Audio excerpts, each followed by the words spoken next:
Welcome to Nightlight. Step away from the mainstream and gather around as we enlighten the world and our realities and travel this cosmic journey we call life. Join us as we share with you and provide that beacon that can guide us all to a better way. Explore with us as we examine a metaphysical montage of spiritual insights, covering everything from the mundane to the magical, UFOs to unicorns, and everything in between. This is a time of awakening, of sharing and evolving, of spreading our wings and soaring on the cosmic breath of creation.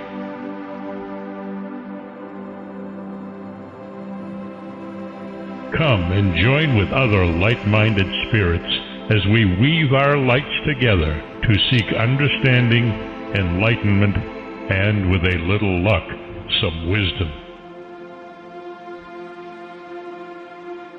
This is Nightlight, a reminder that you are never alone.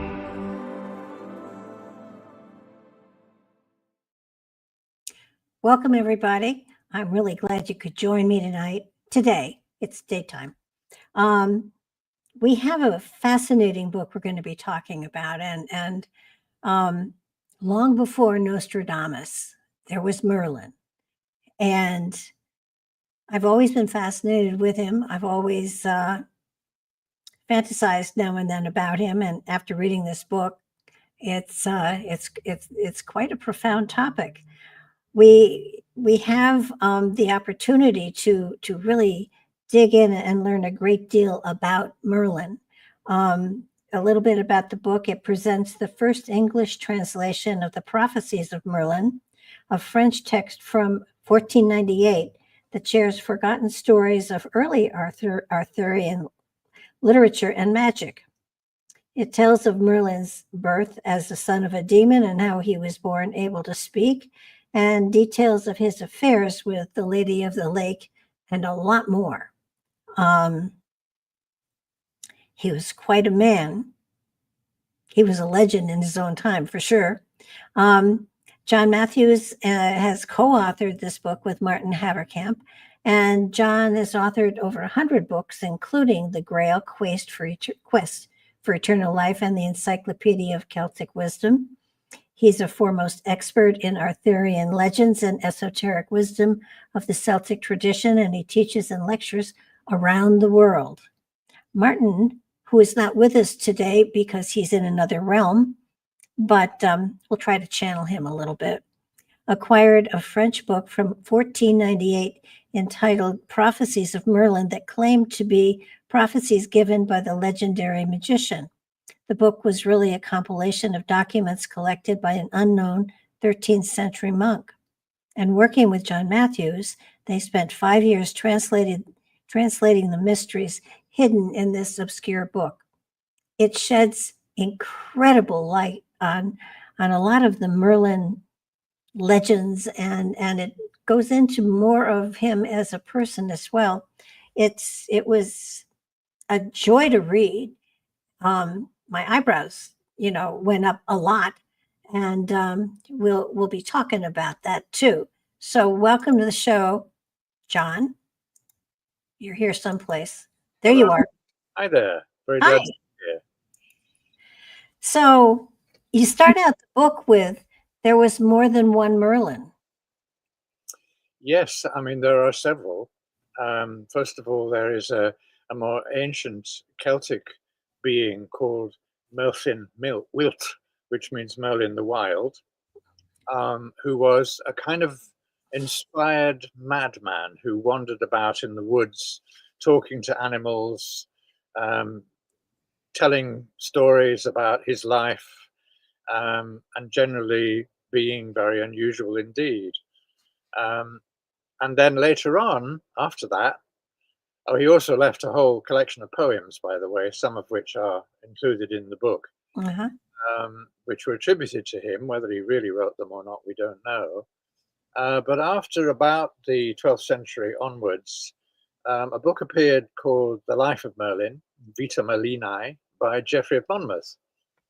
And this guy, who was something of an inventor of history, shall we say, told the story of this madman wandering in the wilderness, who did all kinds of extraordinary things. He healed people. He saw things that other people couldn't see. He was a true visionary.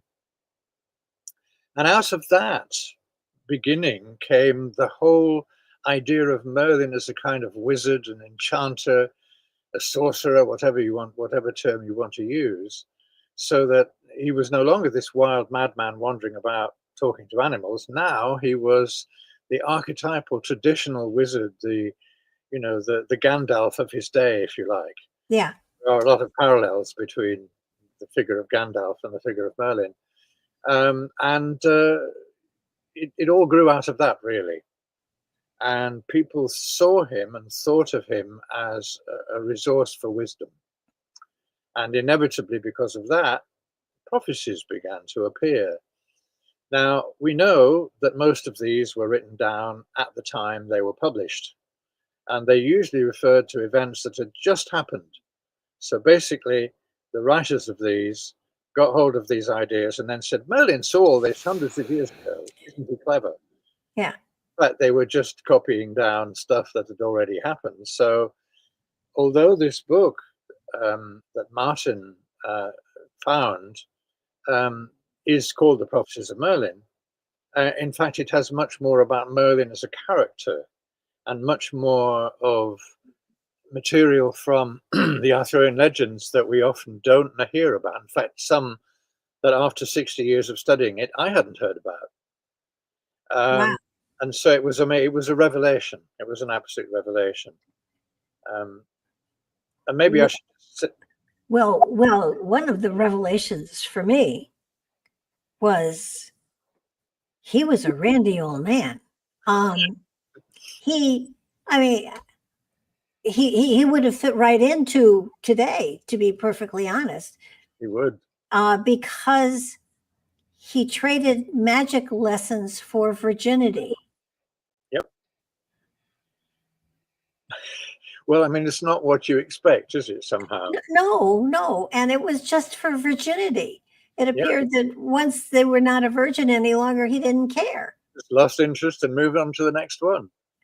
And it's very, very clear. But he actually did teach a lot of the magic. He did. But and then, of course, he had the affair with the Lady of the Lake, who hated him but loved him. Yes. I mean, you don't need Arthur and Guinevere. You're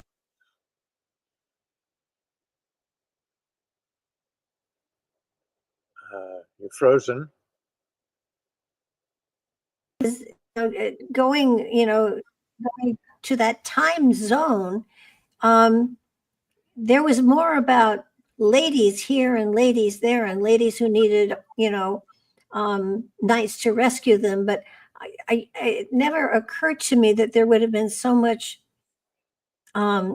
attention spent on the ladies, almost more so than actually the knights that were rescuing and Merlin, who was the, center of the story. But I was so surprised that women held such a great portion of what was written about him. Well, I mean, I think I'm glad you say this, because it's something that's come up quite a lot over the years. I will get ladies who will say to me, but this is all about boys stuff, isn't it? It's knights going off and whacking dragons or whatever, I mean, what T.H. White called keeping their cricket scores of, for how many dragons you've killed or how many ladies you've rescued. But in fact, if you look a little bit deeper into it, you find that almost everything that happens in the stories is brought about by women. Not just because they're being rescued. They're not all running into the court and saying, please rescue me, sir. They are actually powerful. They're powerful otherworldly beings themselves, like Morgan Le Fay, indeed, like Nimue, who's considered to be the nemesis of Merlin in some ways. Mm-hmm. And the Lady of the Lake. These three characters all blend together into one in some cases, and they were originally separate, but they tend to become almost one person in the end. And in each case, it is they who stand behind the action, who actually make it happen. Who gives King Arthur his great sword? The Lady of the Lake. Who instigates the quest for the Holy Grail? Not Percival, but Percival's sister, Dindrain. Yeah. So all of these things are they're there. I mean, I've just completed 2 collections of stories based on things that Mallory left out of his famous book, The Morte d'Arthur. And one of the ones I was very happy to put in was the story of a Venable, who is a girl who becomes a knight. And no one knows she's a girl for a long time until she becomes the commander-in-chief of the armies of the Emperor of Rome. And guess who comes along and reveals it? Merlin. But it's another example of what I mean about the fact that the women are much more important in the stories than most people perhaps realize. Well, in older history, it was monks writing the stories and, stuff like that. So they really weren't focused on the women as much as the men and of course the religious figures, all men, except for 1 or 2. That's one of the things that surprised me. It was, oh, holy crap! Here's another lady virgin who is, coming into the story to teach us a lesson of some sort, and it was not these damsels that were weak and ordered around by men. They were out for magic and power. They weren't out to be, they were out there to take control for their own lives. They were not women were traditionally in that time frame used as chattel. They were, I'll marry, so and so because I can get the lands that come with her as a marriage, whatever. So they were used as chattel more than anything else, and yet in these stories they are far, far, far away from that. Oh, absolutely. I mean, I find it very interesting. Thomas Mallory, whom I mentioned earlier, who wrote this wonderful book, Le Morte d'Arthur, probably still the best telling of these stories that anyone's ever done from that period. He says that Morgan Le Fay, who was the daughter of Gorlois, who was the original husband of the one who became the Queen of England when she married Uther Pendragon, who was Arthur's dad. So in other words, Arthur's mum. They're complicated structures, these. Anyway, it says of Morgan Le Fay that they put her into a nunnery where she became a great practitioner of necromancy. And I've loved this because it's a complete turnaround. It's saying, yeah, okay, you can put her into a nunnery if you like, and she'll still come out knowing more than you do about very different things. Yeah. I just loved it. I think that, typically there have been men through history that have sort of notched their bedpost. I think he not only notched it, he whittled it away. And what I found fascinating also was, first of all, his birth, which I had never heard about. That he was, his dad was a demon. Well, I mean, this again is really part of the medieval Christian attempt to cover up some of the older material, because in the original stories, it's the Princess of Dyfed who receives a visitor in her room at night, but it's not a demon, it's a fairy being. Mm-hmm. It's only when the monks get hold of it, oh, well, we can't have that, can we? It must be. So then you get all these blood-curdling pictures, that some of which are in the book, showing, the lady having it off with a large demon with horns and a tail. And I mean, this is totally a Christianized gloss on the whole idea, because they just couldn't accept, that such a person as Merlin might exist who might know more than them. Mm-hmm. And one of the most interesting things for me about this text, the Prophecies of Merlin, is his relationship with the church. He is very respectful There's no kind of I know more than you do, and I don't believe in any of this stuff. He's very respectful. He kneels and gets blessed by the bishops and so forth. But he obviously does know more, and he's able to see ahead. So. Well, as the book is written, another thing I found fascinating was that he was not writing it himself. He was dictating it to clerics. Yes. I mean, none of these stories, in no place in the book that I recall, did he sit down and write something himself. It was like, write this down, remember this. And he had one of his clerics actually, though, was a real person. Yes. Richard of Cornwall, who was a real person at the time, the originally 12th century, in fact. So he would have been around just before the very first version of these things were written down. And who knows where he got that from? I mean, as you say, Merlin is constantly describing things. He's telling people things. And even when Morgan Le Fay has managed to shut him up in a cave or a tomb, he still keeps on. You can't see him anymore, but you can go and listen, and he's still prophesying. Well, I think what gets me is, okay, he was dictating to monks, right? Yeah. So monks copied Bibles. They didn't write fantasy. No. So how did this happen? Well, I mean, they didn't get around sipping wine saying, "Oh, let's have him do this," or I mean. Well, there's a story which sort of has to do with this. It's happened I think in the 13th century, about the right time for this, in a monastery, and the abbot was at supper time reading from the good book, and he looked up, and all the monks were basically falling asleep with boredom or heat or whatever. So he said, "In the days of King Arthur," and they all woke up immediately and said, "More, more." Yeah. So there was this great demand for the material, and I mean, the whole origin of this material is a little mysterious in itself, as I think it should be for Merlin. We know that there was this. The first text was approximately 1309.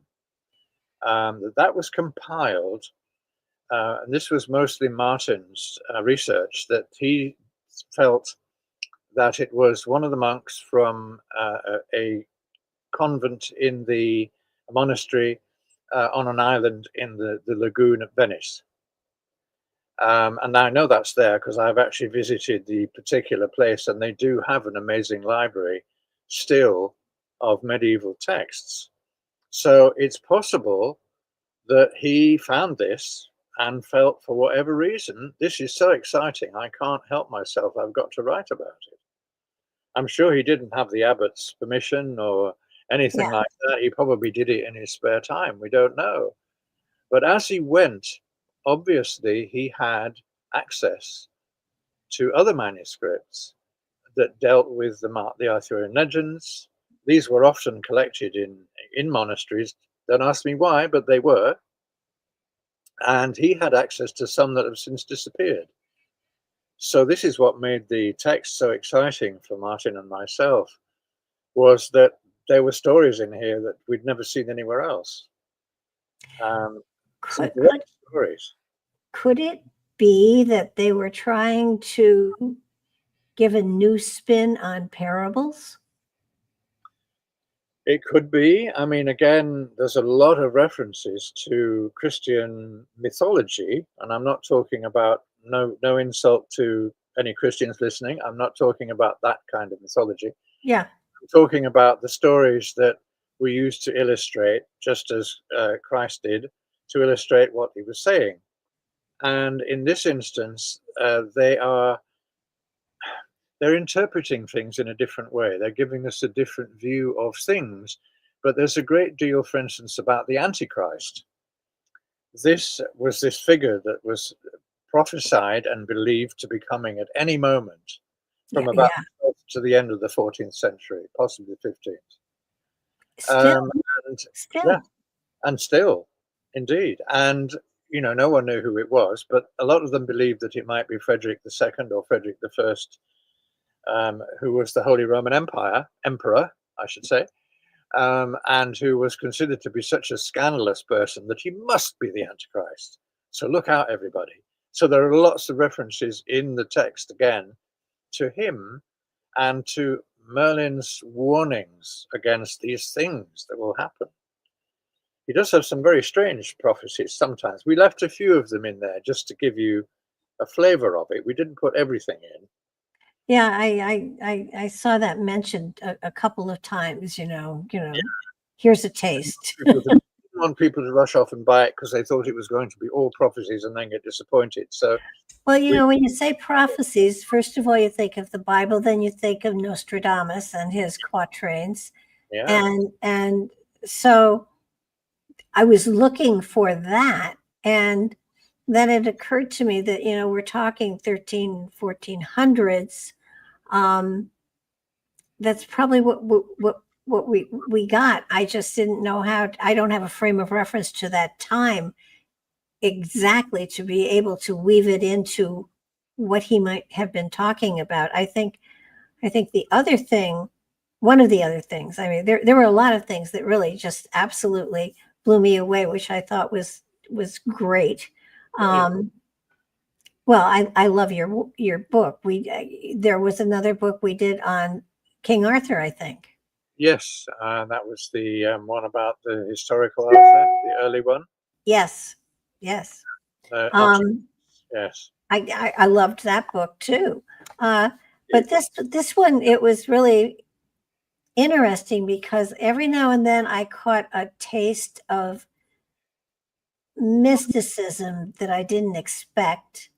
And but what fascinated me actually was he kept saying, write this down, write this down. So somebody was writing it down.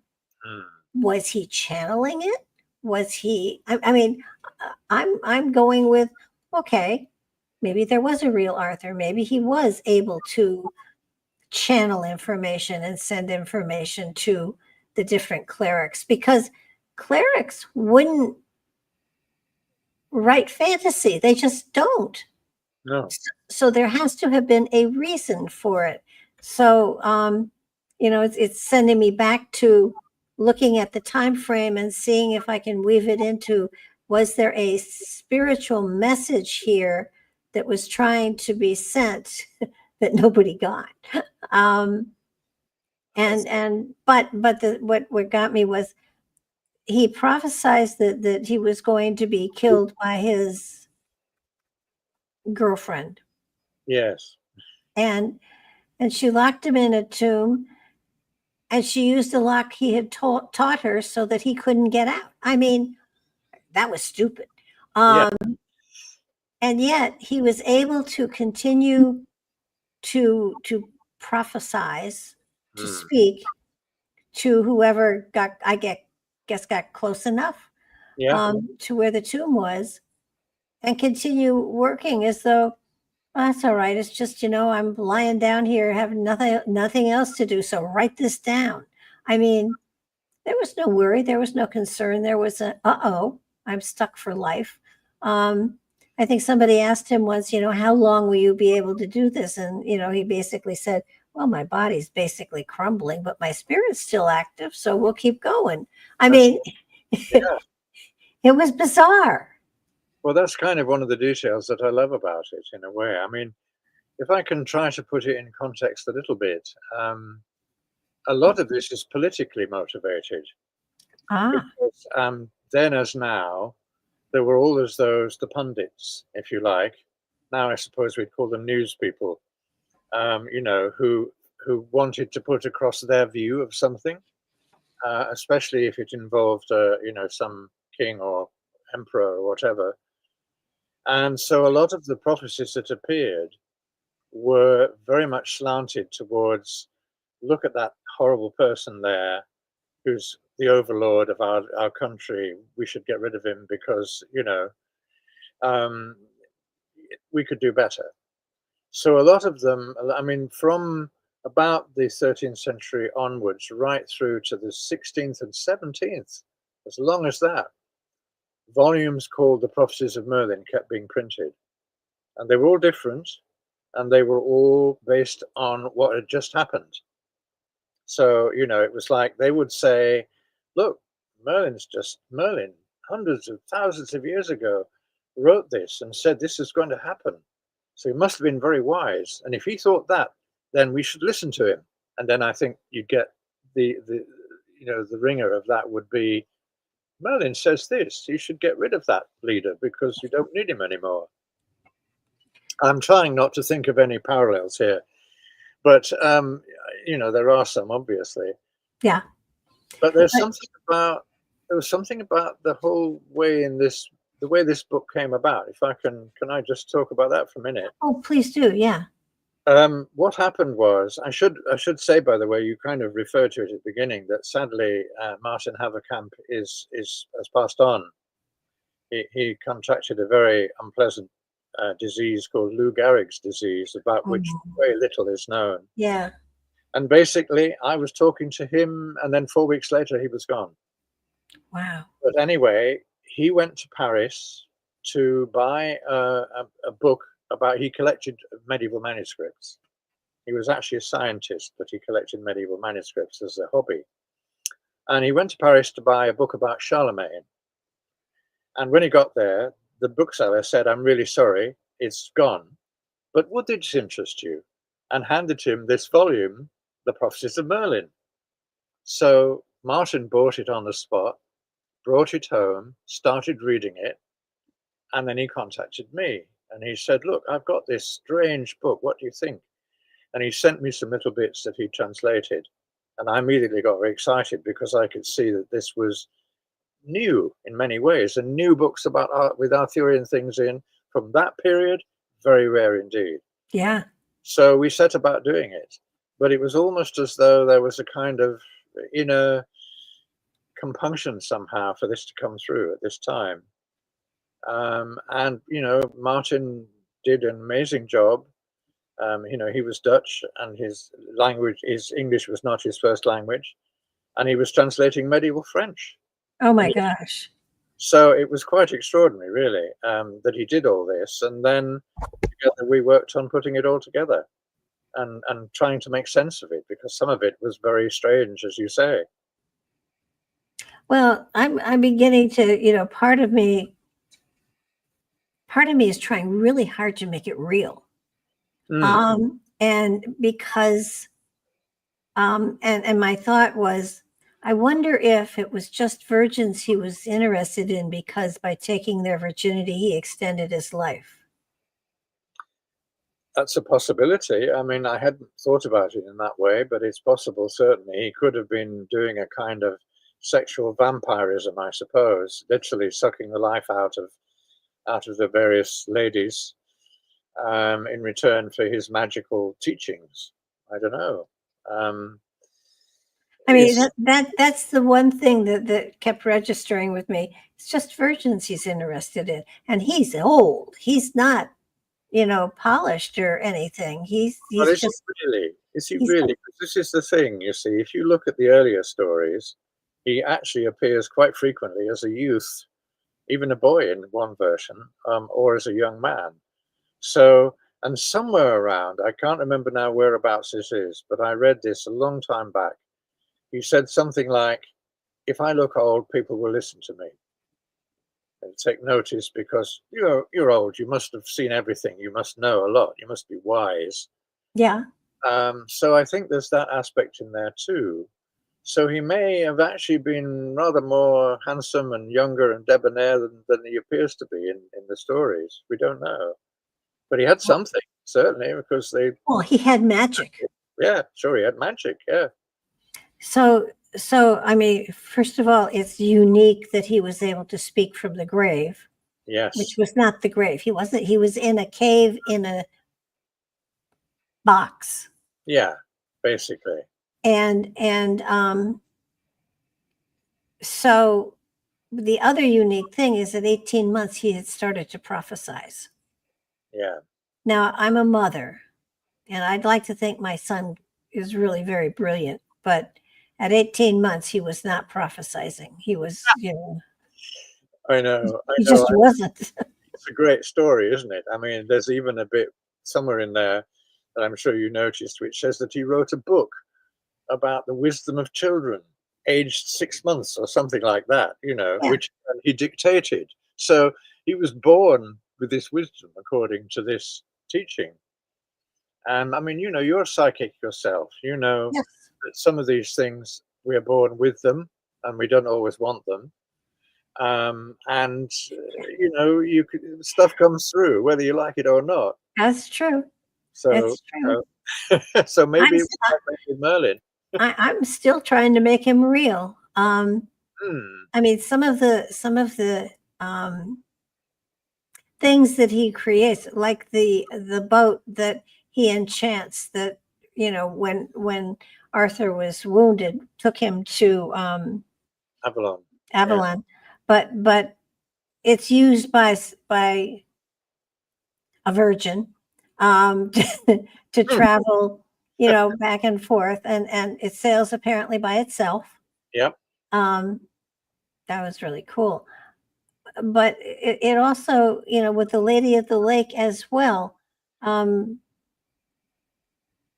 was unaware. I knew about Lancelot being someone that she was tutoring him or bringing him up. Did not realize that it seemed to be in the family that her mother picked up stray children and fostered them, and so did she. And that seemed unusual. Was there a purpose to that?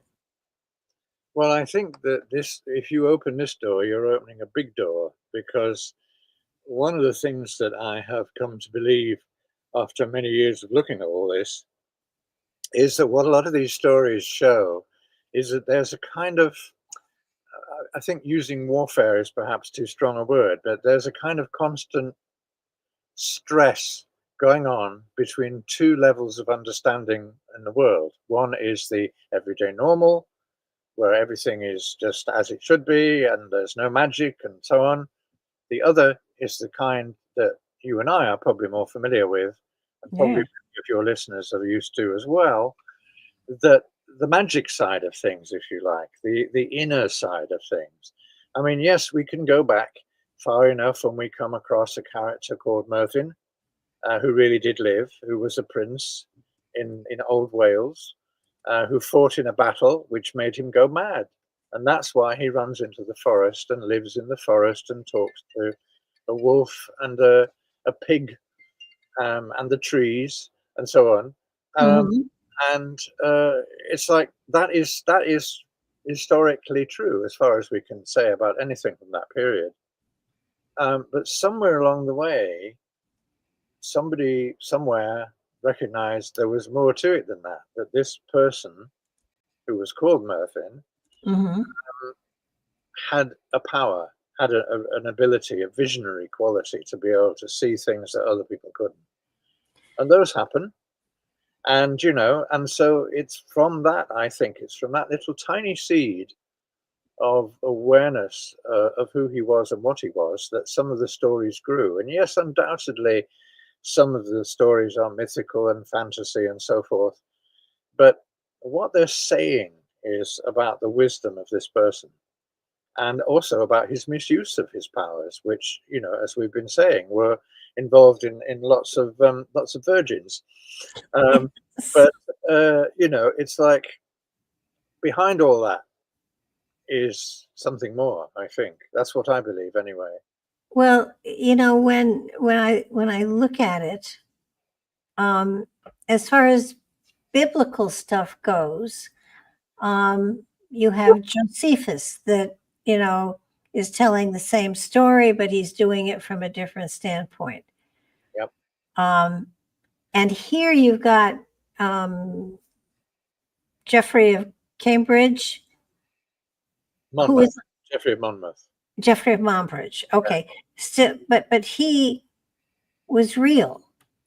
Oh yeah, he was a real person. I mean, And he's talking about this. well, he wrote 2 books. I mean, he wrote 3 books actually. The first thing he did, curiously enough, was in fact a collection of the Prophecies of Merlin, and it became a bestseller in the 12th century. Everybody wanted it. Well, yeah. He wrote something called the Historia Regum Britanniae, which is the history of the Britain, basically. And I mean, you ask any scholar, any academic, anyone who's looked at it, and they'll all say 99% of it's made up. Yes, it ties in as much as possible with actual historical events. He was rooting for the Normans who just invaded Britain at the time. And he wanted to show that Arthur had been a Norman, really, and that was okay. And, you know, he was a good guy. And he built up this extraordinary image of Arthur as a king of kings. And, of course, he had to have an advisor. And who else was there but a Merlin?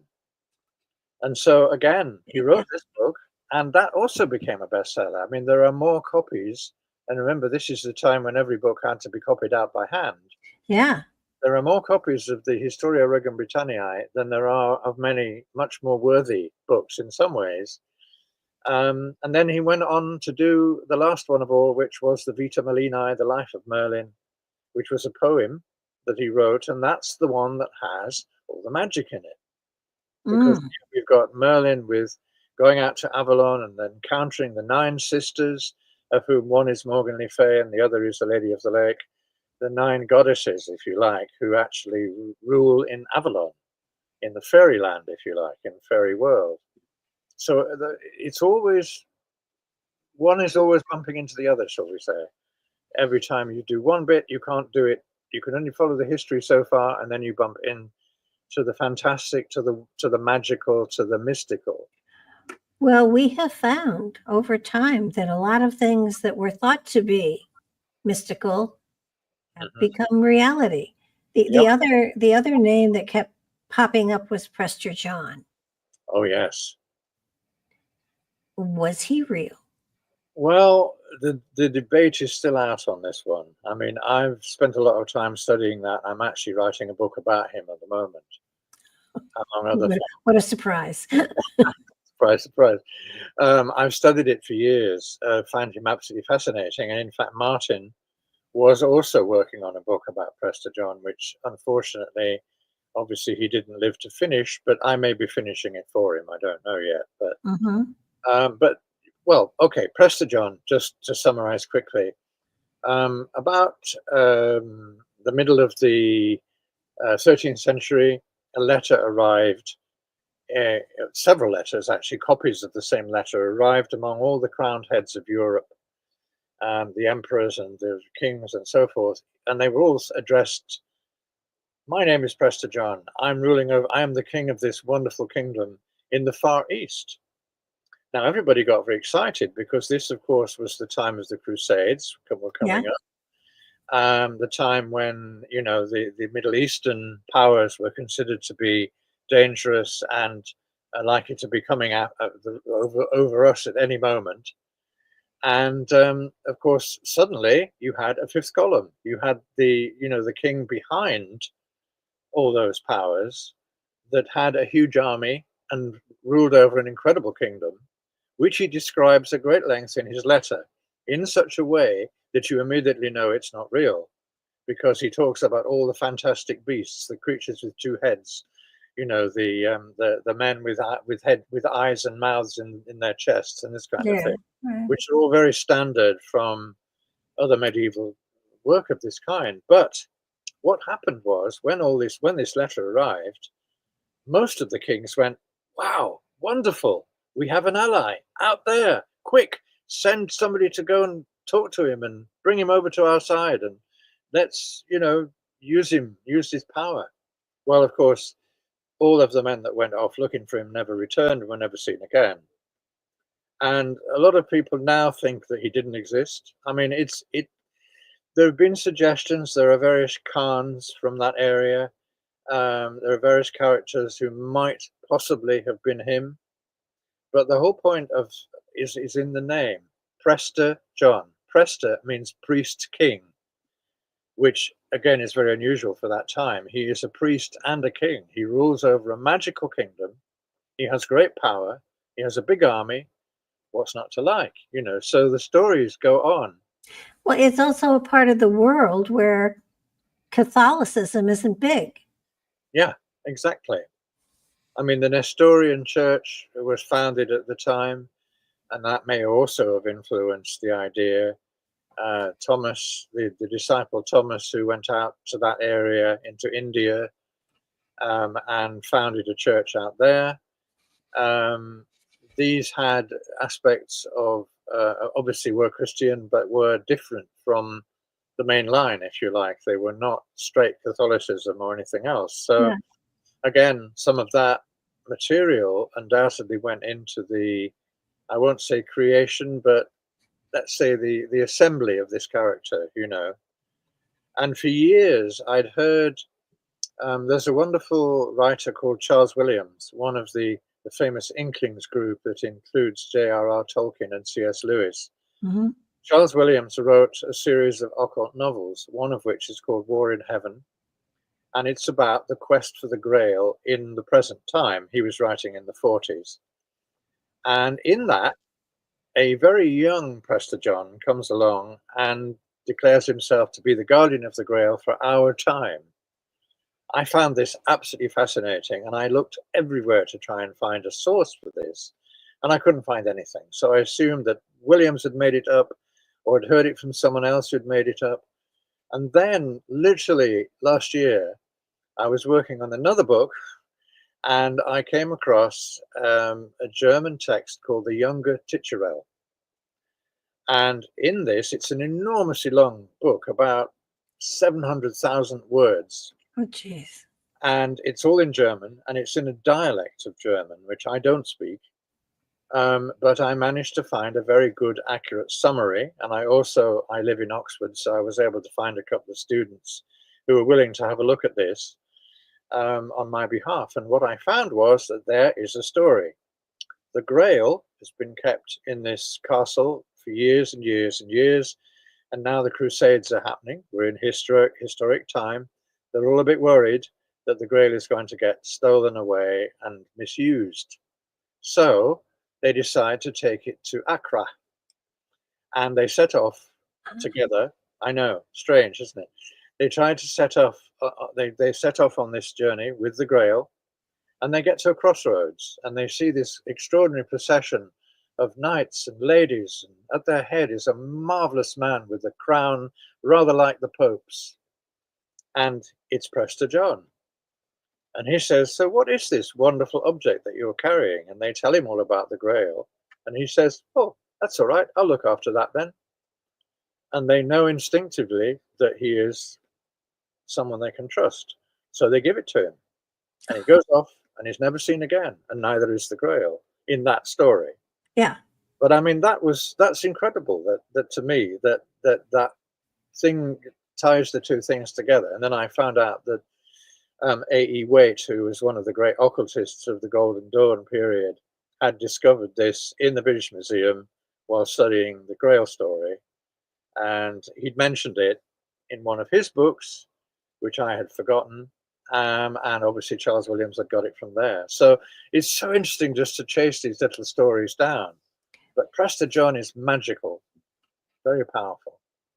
Well, when I have found that when stories from antiquity keep popping up in our culture, century after century after century, there's always a message of some sort there. It's not just, there's no such thing as a coincidence.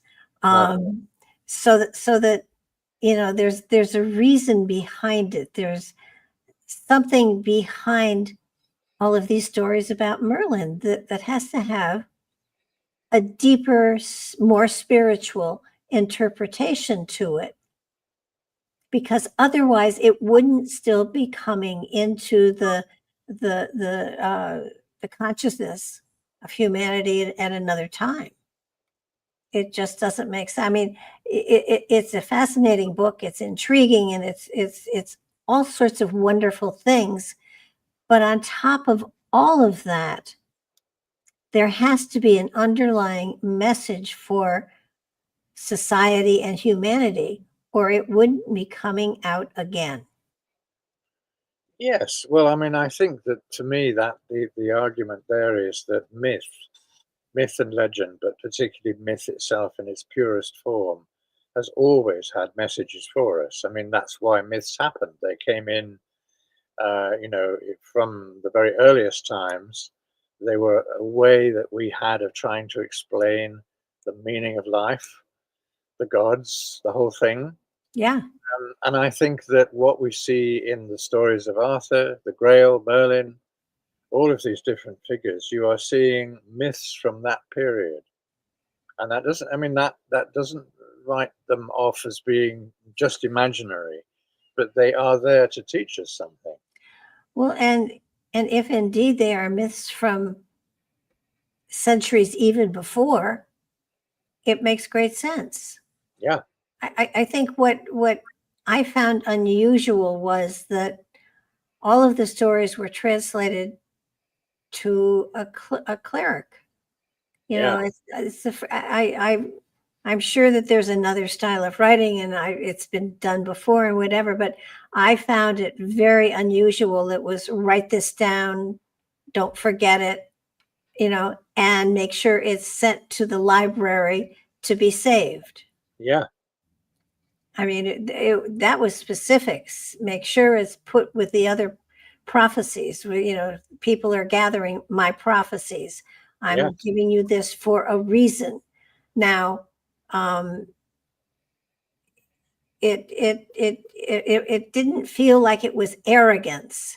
It felt like it's important because there's a thread here that has to be followed.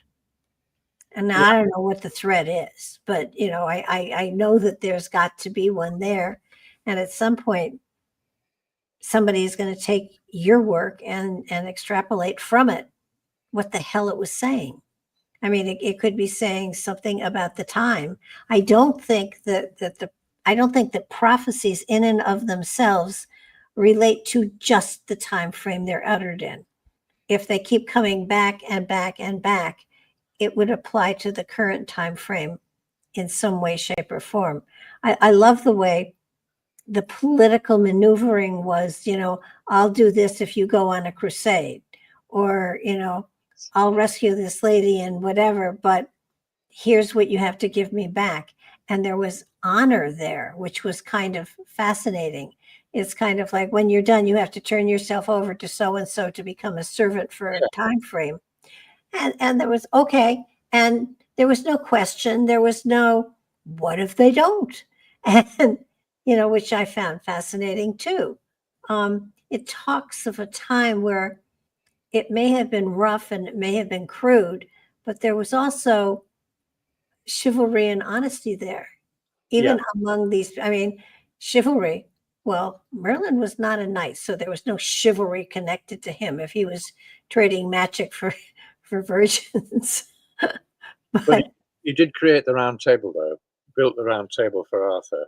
Yes. I think is quite significant because if you think about it, I mean, I've had a lot of discussions with people recently about this, about the importance of the round table as a symbol for our time. The idea of having groups of people with different views, different beliefs, and different issues coming together to sit at a round table where there are no heads, everyone's equal, is something we could really do with right now. And I think that there are so many examples of this. I mean, yes, chivalry was an ideal, and certainly not everybody followed it. There was plenty of pretty nasty stuff going on at that time, obviously. Mm-hmm. But there were also those who did believe in it, who tried to behave in that way. I mean, I was talking to a young man this afternoon who very much wants to be a writer he wants to write about Arthur. He's already written some books. And he said, I want to do it to give people hope. And honestly, it hit me right there, because that is really what this is about. I mean, I'm not saying reading my book on the prophecies is necessarily going to give you hope, But the whole idea of the Arthurian legend of there being this wise king who makes mistakes, he's human, Mhm. and his men, some of whom are rough and ready, some of whom are uncouth, some of whom are the opposite. These extraordinary women who actually, as you said, pull a lot of the strings anyway, whether Yeah. they were human or fairy or whatever, their presence is very much there. Well, I found it fascinating too that there was only one knight that would be able to find the Grail. Yes, it had to be the perfect knight, Galahad. Yeah. In the earlier stories, it was Percival, but he got replaced, and also there was obviously there was. You have to remember too, and this is one of the strangest and most interesting things that I found in the medieval writings, and that is Galahad, the perfect knight, the innocent knight, the virgin knight, is the son of Lancelot, and he is begotten on the Princess of the Grail because Lancelot thinks he's going to bed with the Queen. So, in other words, some medieval writer, we're not even sure who it was, came up with this extraordinary idea. Let's take what is a sin and let's turn it upside down. So, instead of having everybody cursed, yes, Lancelot doesn't make it to the Grail, No. but his son does. And it's like out of that comes, something good. I think that's a moment of genius. Oh, absolutely. I mean, sometimes we fail to give credit for creativity and ingenuity to anybody that isn't from our time frame. But when you go back in time and you read some of these stories, and I mean, the quatrains. I mean, it's sort of that there is mastery in some of this work, and it's profound. I just noticed our time. You want to give out where you can be reached, and of course the title of the book is The Prophecies of Merlin, the first English translation of the 15th century text. Copyright here. There it is. With a nice picture of Merlin on the cover, looking rather fierce. Published by Inner Traditions, and as they say, available in all good bookshops and suppliers. Or if you're desperate and you would like one signed from us, from me, our website is HalloQuest, that's one word, HALLOWQUEST at org.com. Okay. And that there you can get copies of that or any of our other books that we have copies of. But yeah. Well, you've written 100. You've written a library yourself. 150 now, actually. Oh my gosh. I did my 150th book this year. Again, of course, Arthurian. It was called Realms of the Round Table, and it was the second collections of stories not told by Mallory. Beautifully illustrated by John Howe, who was one of the artists responsible for the Lord of the Rings films. Oh, wow. So it was a lovely, lovely thing to work on. But yes, it is now 150. I can't quite believe it myself, really. If you work it out, I think it works out at about 6 books a year. I didn't really do 6 books a year, and some of them were editing things, but there are 150 with my name on. That's profound. Well, so he's easy to find, and certainly on Amazon. It's a joyful book to read, and I highly recommend it. And I thank you so much for being flexible when we had a slight glitch on Monday. Oh, no problem, no problem. It's always a pleasure to talk, Barbara. We've had good conversations before, and I'm sure we will again. Absolutely. Well, yeah, with that many books, I'm sure I'll find one or two that are going to, You probably will. Or wait a while and we'll get the Prester John and we can really talk about that. But okay, great. A couple of years away. Yes, I would love that. I'll be in touch. Fine. Thanks so very much. Bye-bye now. Welcome. Thank you. And thanks to everybody who's been listening, watching, or whatever. Thank you.